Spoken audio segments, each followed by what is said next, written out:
Is your pet food really vegan? A recent study looked for animal ingredients in vegan pet food, and you might be surprised by the results.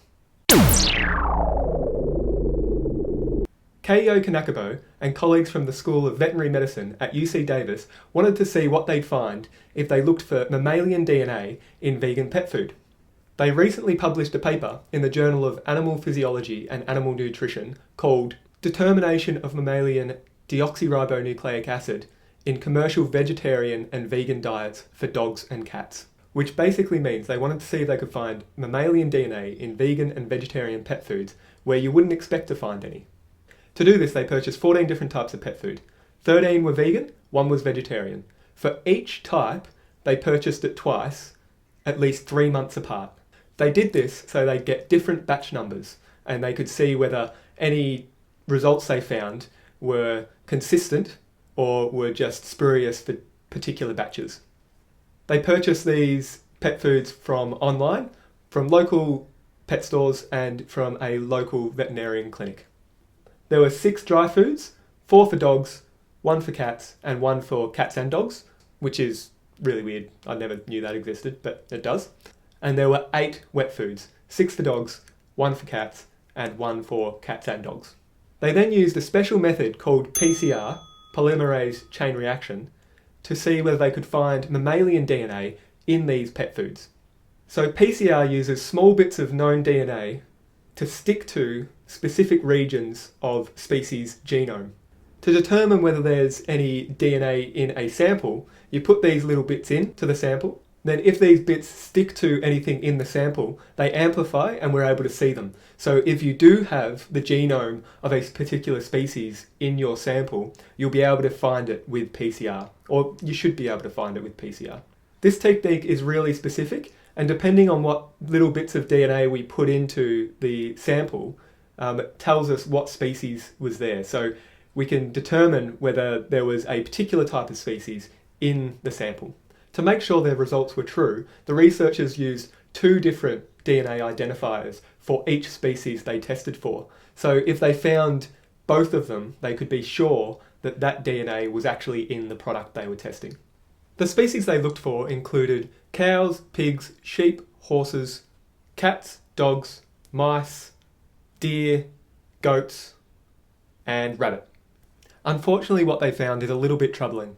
Every dry food had mammalian DNA in it, and that was for both markers, so we can be pretty confident that that DNA was actually there.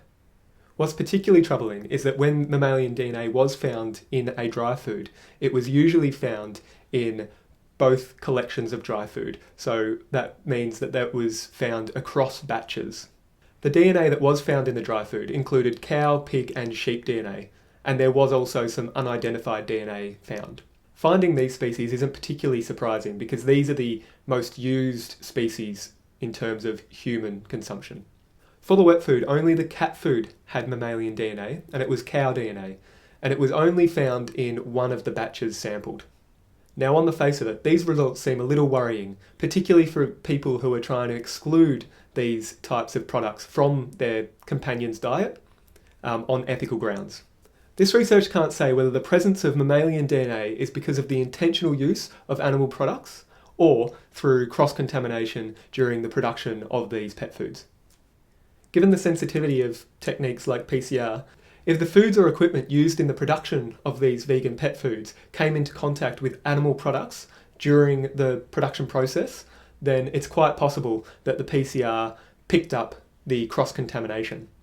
And some of the results indicate that this might be true, at least for some of the pet foods, particularly for those results where we only see mammalian DNA in one batch, not both. This suggests that there's a breakdown in the quality control of that product in one of the batches, but it might have been fixed up or the same contamination didn't occur in the second batch.